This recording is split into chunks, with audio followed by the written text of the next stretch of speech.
tími á tiltekt. Frábæru Systema geymsluboksin eru nú fáanleg í Netto. Skemmtilegt skipulag með snjöllum lausnum frá Systema. Netto. Kræsingar og kostakjör.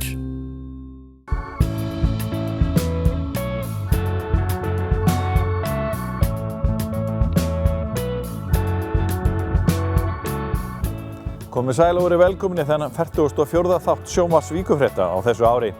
Í þættinum förum við í gamla yfirmannaklúbbinn á Keflavíkurflugvelli.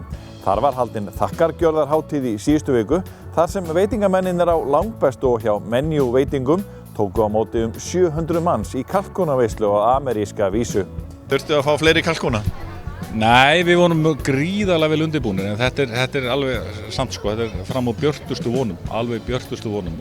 Við hlaupum einnig götur Keflavíkur í kyndilhlaupi lögreglumanna á Suðurnesjum sem haldið var í tengslum við Íslandsleika Special Olympics og ræðum við lögreglumanninn Guðmund Sigurðsson sem einnig formaður NES, en það er íþróttafélag fatlaðra á Suðurnesjum.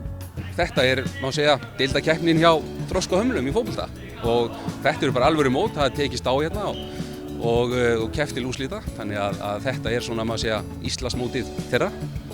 Við fáum frétta yfirlit frá Suðurnesjum og í síðari hluta þáttarins förum við í bókakonfekt á bókasafninu í Reykjanesbæ þar sem 3 rithöfundar lásu úr bókum sínum. Við ræðum við einn þeirra í þættinum, en við byrjum í kalkún á Ásbrú. Þakkargjörðarhátíð var tekin með stæla á Ásbrú á sjálfan þakkargjörðardaginn, en þá mættu nærri 700 manns í kalkúnaveislu í gamla yfirmannaklúbbnum. Veislan var tvísetin í hádegi og aftur kvöldið. Sjónvarp Víkurfrétta kíkti við og ræddi við veislugesti og veitingafólk sem var í hátíðarskapi og fannst þetta góður hátíðlegur siður frá Bandaríkjunum. Er hann tilbúinn þessi? Þessi er tilbúinn. Hvað þarf maður að gera til þess að elda kalkún alveg rétt? Alveg rétt, nóg smjöri. Og er það ameríska aðferðin eða bara alheims aðferð eða íslensk?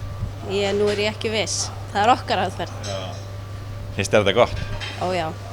Þetta er tvöfalt meira en við bjuggustu við frá því í fyrra og eins og sjáum náttúrulega fyrir aðtangur, þá tekur salurinn hérna í offanum náttúrulega miklu betur á þessu. Miklu betri stemming og miklu betri upplifun og það var okkar markmið, okkar ása. Í menniveitingum að raunverulega bara að lofa fólkinu að upplifa þetta svolítið eins og er í Ameríkunni. Jæja, hvernig lítur þetta út? Bara rosalega flott, ægilega gott. Það ekki, er þetta sammála? Mjög flott. Þetta er ferðin okkar sko. Róleg. Þetta er svo lítið núna. Já, svona pen. Pen núna í restina. Þekkið þið þetta eitthvað? Já, ég er alltaf með svona jólólum. Já. Alltaf kalkún á jólólum. Þekkið þetta kannski á vellinu en einhvern landa? Já, einhvern tímann hefur maður komið hingað áður. Hvað er helst á borðinu hérna sem að heillar? Ég finnst bæði hérna kálið, þannig að langt sinni ég smakað þetta. Þetta er brúnað hvítkál. Mér finnst það ægilega gott, salat er náttúrulega alveg frábært. Þannig mér finnst það bara alltaf mjög gott. Kalkún er fín, hann er ekta. Við erum hérna í amerískum gamlum klúbbi. Já, það finnst mér æðislegt. Ég kom hérna með honum Jóa held ég fyrir rúmu 30 árum. Er þetta girnilegt? Já, þetta er bara meira háttar. Já. Hvað er svona gott við þetta? Mér finnst stuffingum bestur. Mér finnst bara allt sko, meira á það fínt sko.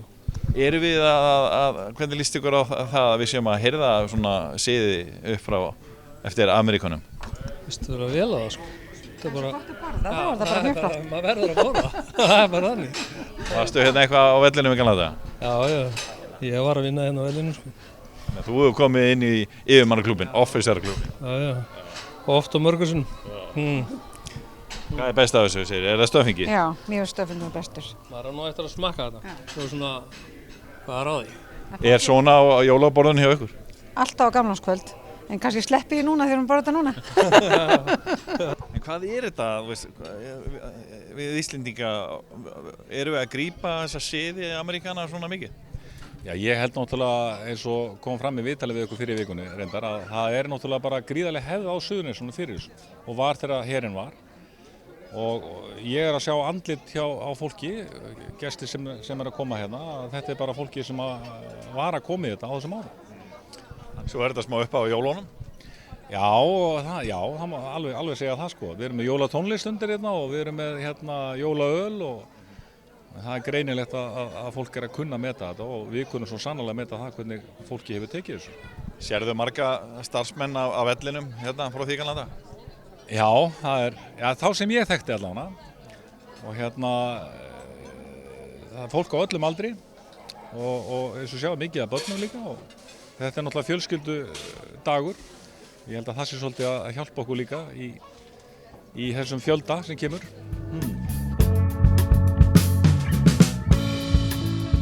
Íslandsleikar Special Olympics í knattspyrnu fóru fram í Reykjaneshöllinni á dögunum. Leikarnir eru samstarfsverkefni Special Olympics á Íslandi og Knattspyrnusambands Íslands. Þeir eru haldnir í Reykjanesbæ þar sem NES, sem er íþróttafélag fatlaðra á Suðurnesjum, stendur fyrir mjög öflugu knattspyrnustarfi. Fyrir leikana fór fram kyndilhlaup lögreglumanna eða Law Enforcement Torch Run. Þar var hlaupið með eld leikana Keflavík áður en hann var tendraður í Reykjaneshöllinni að loknu hlaupi. Kyndilhlaup lögreglunar er orðinn árviss viðburður hjá lögreglumönnum á Suðurnesjum en kyndilhlaupinu er ætlað að vekja almenningsvitund á Special Olympics og er á nokkurs vafa mjög jákvætt fyrir lögregluna. Guðmundur Sigurðsson rannsóknarlögreglumaður hjá lögreglunni á Suðurnesjum hefur farið fyrir hlaupinu hér á landi. Hann er einnig formaður NES. Sjónvarp Víkurhraundar ræddi við kappann kyndilhlaupið en hann fór einnig síðasta sumar á alþjóðleika Special Olympics í Kaliforníu í Bandaríkjunum með hóp keppanda frá NES-i. Fyrir leikana hljóp Guðmundur Bandaríkin ásamt lögreglumönnum frá 24 löndum í 118 borgir og bæi í Kaliforníu. Heyrum hvað Guðmundur hefur að segja þetta áhugaverða verkefni lögreglumanna. Þetta kyndilhlaup lögreglumanna, þetta eru alþjóðasamtök lögreglumanna, Law Enforcement Torch Run og hófst 1981 þegar að lögreglustjóri í Kansas datt í hug að hafa eitthvað svona viðburð til að vekja svona vitund almennings Special Olympics og hóf hlaup þá og samtíma til að styrkja Special Olympics. Og þeir söfnuðu þetta nokkrum krónum í þessu hlaupi en síðan 81 er búið að vera hverju ári og síðan þá eru við búin að safna $560 milljónum í tengslu við þetta hlaup og tengslu við á viðburði sem til að afla fjár fyrir Special Olympics. Þannig að þetta er orðið stórmikil samtök, náðu yfir allan heim. Lögreglan á Íslandi við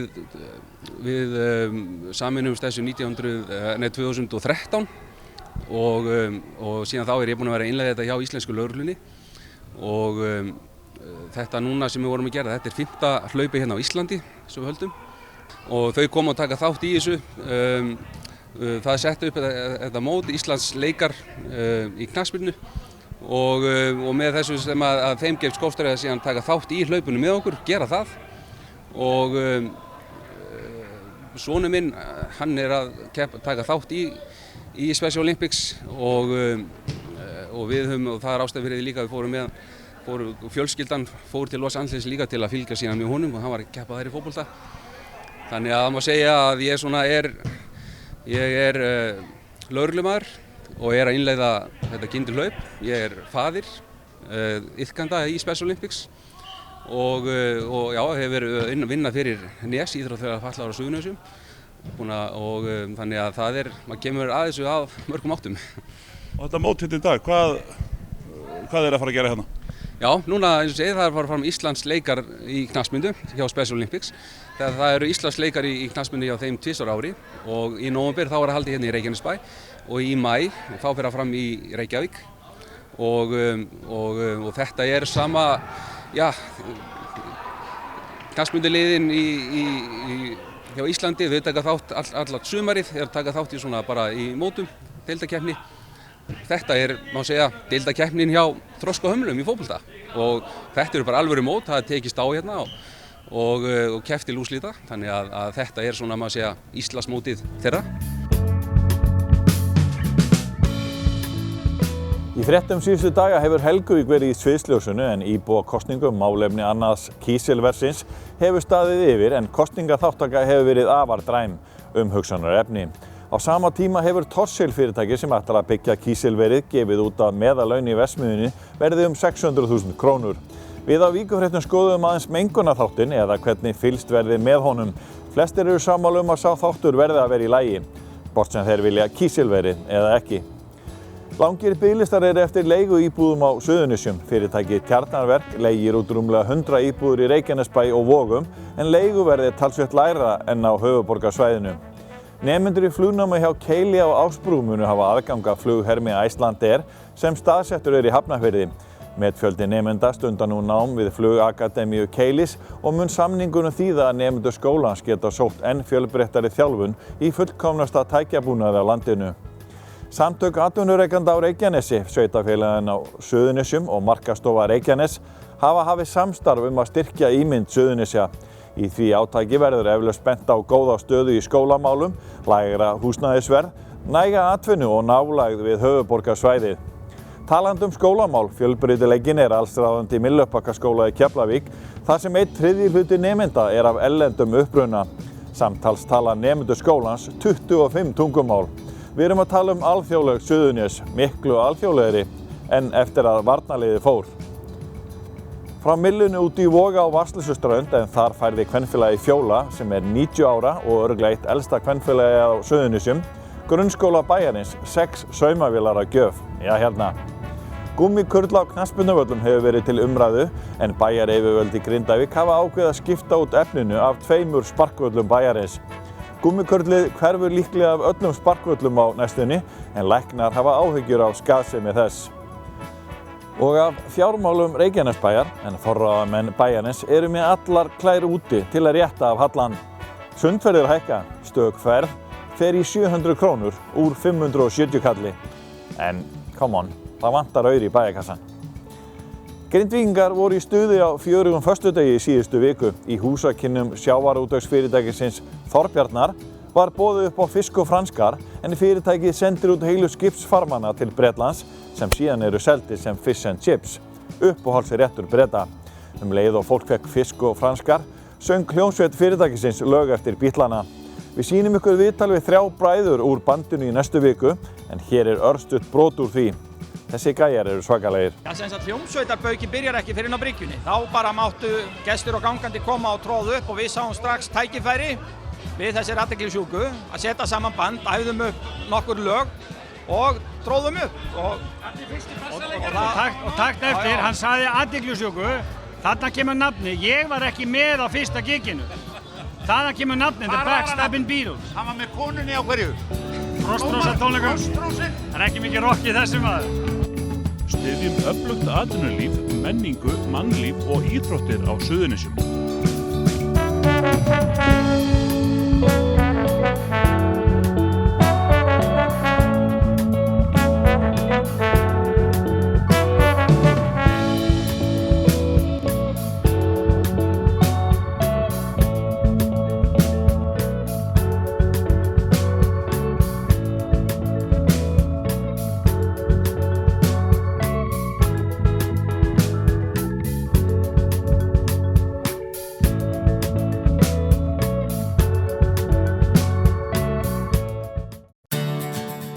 Bókaðu bílinn þinn á bílahótel og láttu degra við hann á meðan þú ferðast. Bíllinn bíður þín svo tandur heill við heimkomu, beint fyrir utan. Bílahótel.is. Nýtum allt og spörum. Nettó stuðlar að minni sóun og býður stigvaxandi afslátt af vörum sem nálgast síðasta söludag. Hugsum vel jörðina, við eigum bara eina. Nettó.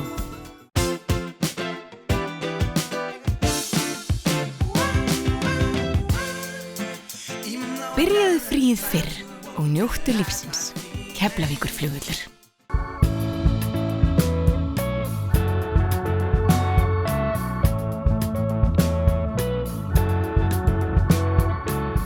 Þríþekktir einstaklingar sem tengjast Suðurnesjum og gefa út bækur fyrir þessi jól lásu upp úr þeim á bókakonfekti bókasafns Reykjanesbæjar nýlega. Þetta eru þau Árelía Eydís Guðmundsdóttir, Ásmundur Friðriksson og Jón Kalman Stefánsson. Góð stemming var í bókasafninu þar sem nemendur í tónlistarskóla Reykjanesbæjar gafu tóninn í byrjun. Svo tóku rithöfundar við keflinu og lásu úr bókum sínum. Við ætlum að gera þeim öllum skil í þessum þætti og í næstu þáttum en heyrum fyrst í verðlauna rithöfundunum Jóni Kalmanni en hann hefur sankað sér verðlaunum á undanförnum árum og fekk nýlega verðlaun fyrir að vera með bestu erlendu skáldsöguna sem kom út í Frakklandi á árinu. Þá var tilnefning til íslensku bókmenntaverðlaunanna að detta í hús hjá Jóni. Nýjasta afurð hans, eitthvað á stærð við alheiminn, framhald af bókinni Fiskar hafa engar fætur. Bítla- og varnarliðsbærinn Keflavík fær stóran sess í bókunum. Jón, eitthvað á stærð við alheiminn. Erum við að tala Keflavík? Já, sjálfsögðu. Keflavík er ekki sólkerfi, heldur að minnsta kosti vetrarbraut. En já, Keflavík spilar stóra rullu þarna, eins og í fyrri bókinni, Fiskarnir hafa engar fætur, og þá er hérna svona nokkuð drjúgur hluti sögunar fyrir fram hérna í Keflavík, bæði í dag og fyrir á 9. áratugnum og svona. Hvað ertu að leika þér með í þessari sögu? Sérstaklega ef við spyrjum hérna Suðurnesjamenn.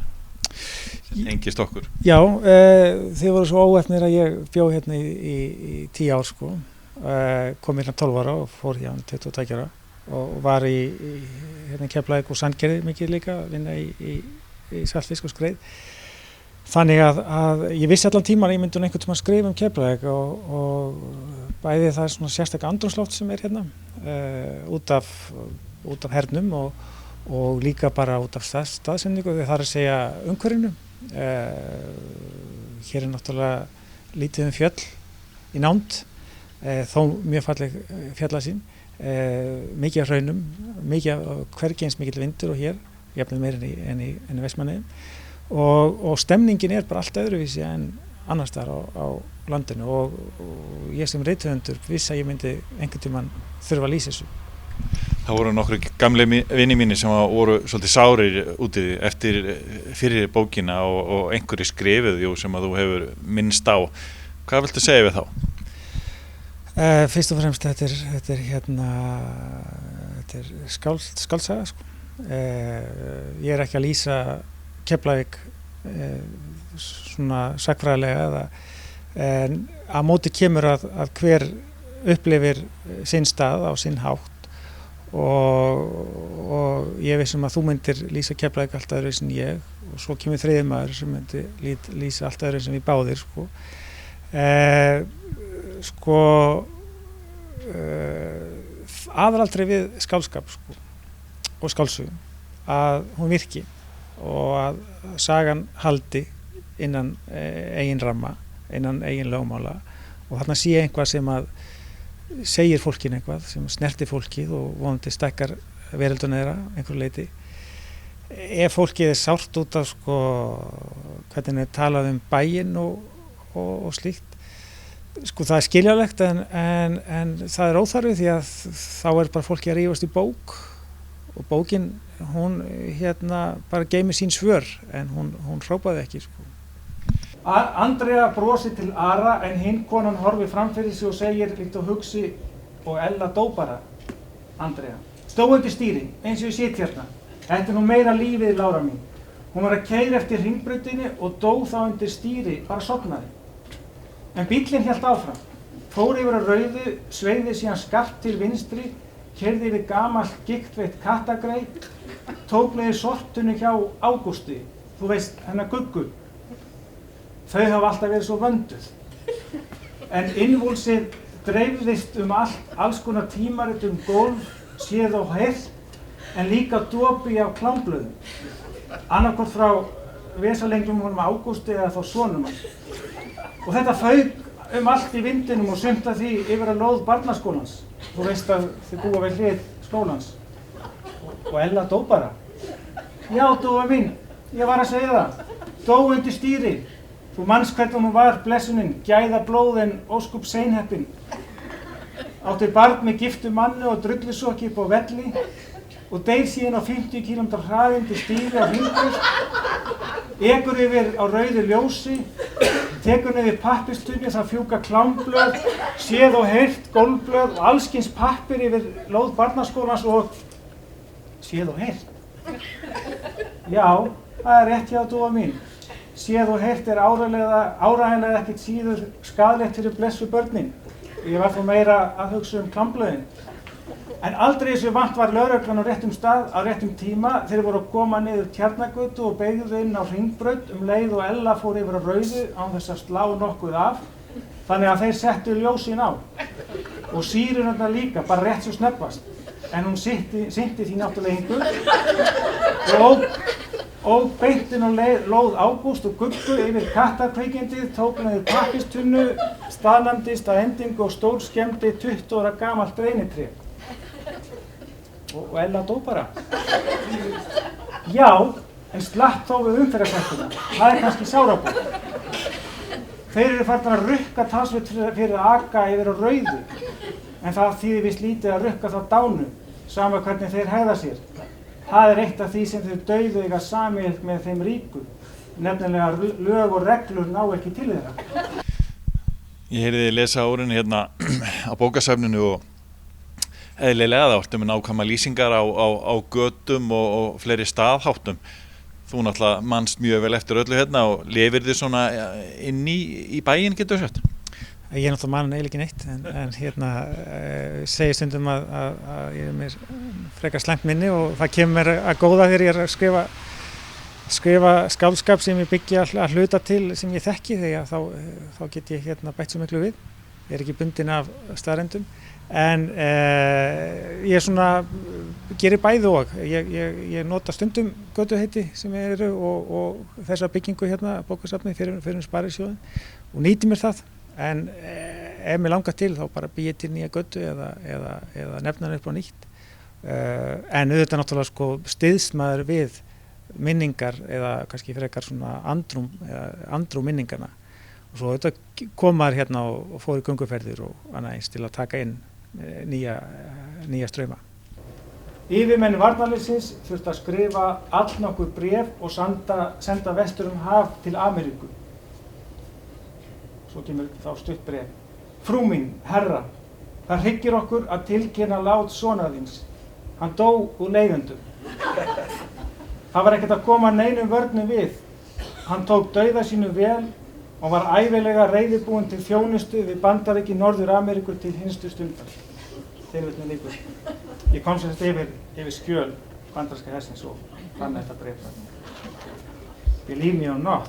Þér í tíðrætt veru varnarliðsins, hersins hérna og þetta hafði náttúrulega gríðarlega áhrif á sem síðar við köllum Bíllabæinn.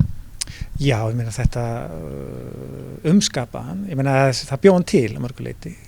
Þegar að kaninn kemur og fer að byggja hérna upp á velli að þá þetta streymir fólk hingað og reyndar mjög straumur sem er stýrt af stjórnvöldum, þannig að hér kemur fólk allstaðar að og Keflavík vex mjög hratt og verður til, það verður svo bær sem hann er vegna hersins og þess vegna er ekki takt að tala Keflavík nema að tala herinn og það er náttúrulega urmull af sögum sko samskipti við herinn og sumt til að bókum og annað ekki en hérna við höfum kannski aldrei svona reynt í djúpið sko hvaða svona áhrif hersins og annað eins en sum áhrif eru þetta mjög greinileg og þú nefndir sko Bíllabæinn og það náttúrulega eru hljómar og það var engin tilviljun að þeir komu hérna frá Keflavík og það eru dæmi sko hinn mjög svo jákvæðu áhrif hersins, það er að segja tónlistin sem að kom úr hérna ameríska útvarpinu eða kanútvarpinu.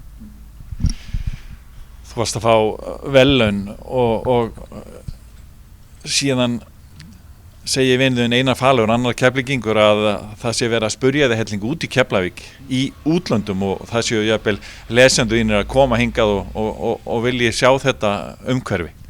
Hvað getur þú sagt okkur frá því? Jú, þetta er nú bara eins og þegar ég var að skrifaði hérna þríleikinn, Vestfjarðar þríleikinn, þá var mikið spurt um þá staðhætti og svo núna mikið spurt Keflavík og ég reyndar svarið þessu í aðröndina, þetta er náttúrulega skáldskapur þannig að ég breyti ýmsu en ég dreg enga dul á það að Keflavík er mjög sérstakur staður að vera sérstakur staður þarf ekki að vera neikvætt Það eiginlega jákvætt og kannski aldrei eins mikið eftirspurn núna eftir sérstökum stöðum sko þegar heimurinn allan fann að líkjast innbyrðis sko í þessum svona hnattrænt sko að þá er að vera hérna sérstakur orðin eftirsóknarvert sko. Þannig að en ég segi enda stundum sko í viðtölum að mér finnst Keflavík staðurinn Keflavík bæði landslagið og bærinn þetta er svona fallega ljótur bær. Og svona í hjarta Jóns Kalmans, ekki kannski rithöfundar, hvernig það svarið sem varst að segja núna rétt áðan? Er þannig Keflavík? Jú, ég meina, það nú kannski, við getum kannski ekki sagt að Keflavík sko geti státað af glæsilegum arkitektúr eða eitthvað slíkt og þetta hefur þetta sko frekar hörð veðrátta haft áhrif á svona gróðufarslega og annað eins. En já, ég held sveimi þá, mér finnst þetta sko á bæði svona sérstakan og kannski pínu sérkennilegan hátt mjög hann hefur sko Keflavík og umhverfi hefur mikinn sjarma og mér finnst gaman að koma hingað og mér finnst mjög gaman að standa hérna upp á heiði og vera hérna í kring. Það er eitthvað hér sem er ekki annars staðar og það er dýrmætt. Leið og við þökkum fyrir áhorfið, þá minnum við á aðra miðla Víkurfrétta, blaðið sem kemur út vikulega og dreift ókeypis á öll heimili á Suðurnesjum. Víkurfréttavefinn vf.is með ferskar fréttir alla daga og sama fyrir kylfingana á kylfingur.is. Við þökkum fyrir okkur, sjáumst á vikuliðinni, verið sæl.